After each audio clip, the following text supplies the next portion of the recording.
Français parlent aux Français. Une réaction rapide et ensuite Jean-Luc Mélenchon. Si vous voulez, le problème du gouvernement actuel, c'est que ça jacasse, mais ça n'agit pas. Et quand on n'agit pas, on n'a pas de résultat. Voilà, c'est aussi simple que ça. Que ce soit en matière de protection, de préservation de la laïcité, il y a toute une série de dérives que nous voyons tous d'ailleurs et que nous condamnons tous. Sauf que c'est pas nous qui avons, je suis désolé de le dire, Madame Morano, vous n'êtes pas dans la situation de dénoncer, vous êtes au pouvoir, c'est vous qui avez les manettes. Si vous savez pas, nous avons pris des mesures législatives, Madame Le Pen. Si vous savez pas comment utiliser les manettes, donnez-les-nous. Nous on va faire. Il n'y a pas de souci. Bon. Mais vous avez en matière d'immigration, madame, vous avez donné en décembre des chiffres qui étaient totalement faux. Vous êtes fait tacler d'ailleurs par Libération assez sévèrement. Non. Parce qu'en l'occurrence, les chiffres que vous aviez étaient les chiffres de l'année dernière. Les chiffres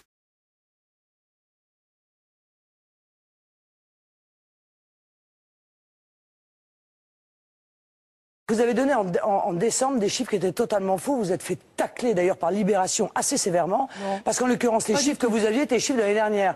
Les chiffres de 2010 sont des chiffres qui démontrent, je suis désolé, mais ce sont les chiffres. Et ce sont les vôtres en plus, c'est pas les miens, c'est ceux du ministère de l'Intérieur. Une augmentation de toutes les immigrations légales. C'est clair. Donc à ce moment-là, dites la vérité.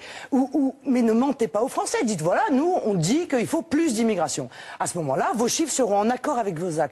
Ou alors, vous dites la réalité, nous ne savons pas faire, et là encore, je reviens à ma première proposition, donnez-nous les manettes.